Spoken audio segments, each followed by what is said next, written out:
It seems that whenever the church attempts to voice its opinion on any matter these days, especially if it revolves around sexuality, people accuse the church of being judgmental. Because after all, didn't Jesus himself say, "Do not judge lest you be judged"? And did he not say that he who is without sin cast the first stone? Well, Jesus did say those things, but was he really meaning that there is no moral right or wrong as the critics claim? Or did he in fact judge others and it ended up costing him his life?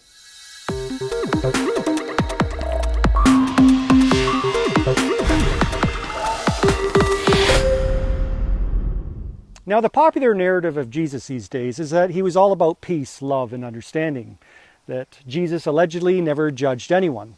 And this narrative just so happens to conform quite nicely with our narcissistic culture. And the great thing about believing in that kind of Jesus is that you can fulfill any lust or desire that you have, and no one can ever tell you that you're wrong.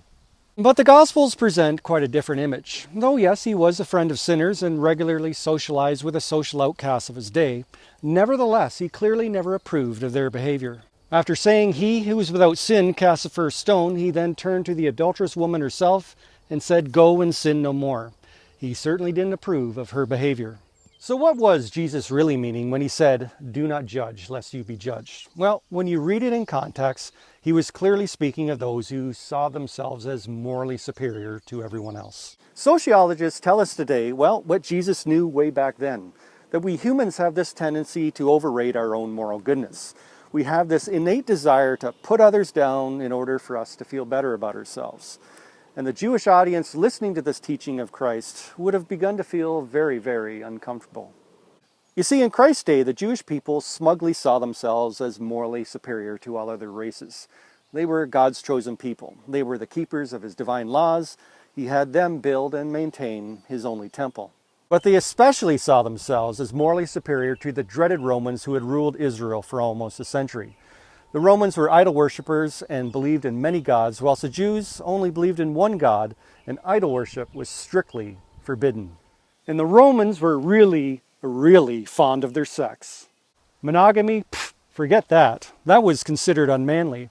It was just a given that a married Roman man would have many lovers on the side, both female and male. And the younger the lover, the better.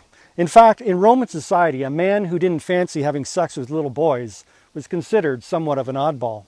Now contrast that with Jewish culture, where sex was only to be between a married man and woman. So here was Jesus, teaching his Jewish listeners that before they started to point fingers at the Romans, that maybe they should examine their own lives first, that maybe inwardly they weren't as pure and as holy as they thought. But wait, there's even more to this story. The Jews just weren't judgmental towards outsiders. They were also judgmental towards each other. According to the Bible, God had given Moses around 600 basic laws for the Jewish nation. By Jesus' day, though, religious bureaucracy had literally added thousands more, compiled into what became known as the traditions of the elders. The result? People's lives became heavily regulated, especially on the Sabbath. For example, God had commanded the Israelites not to work on the Sabbath. Seems pretty straightforward.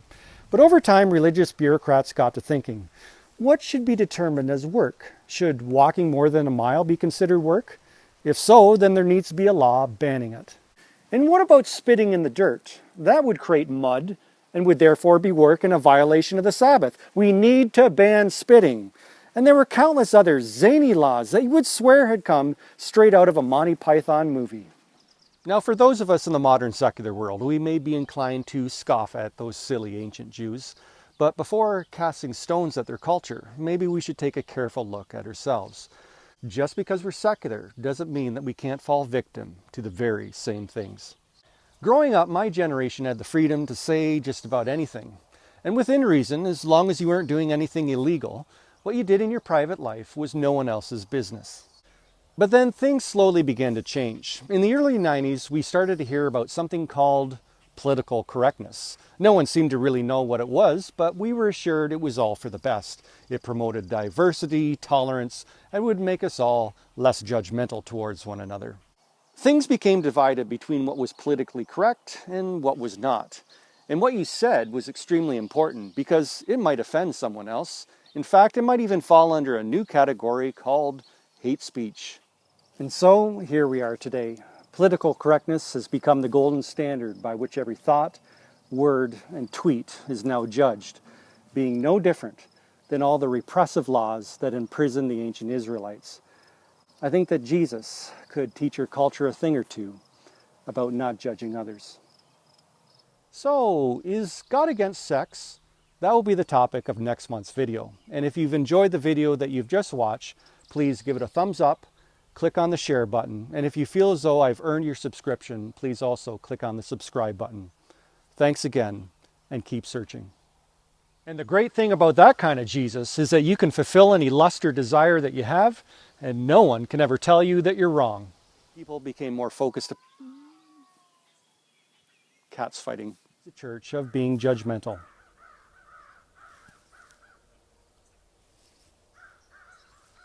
Cast the first stone.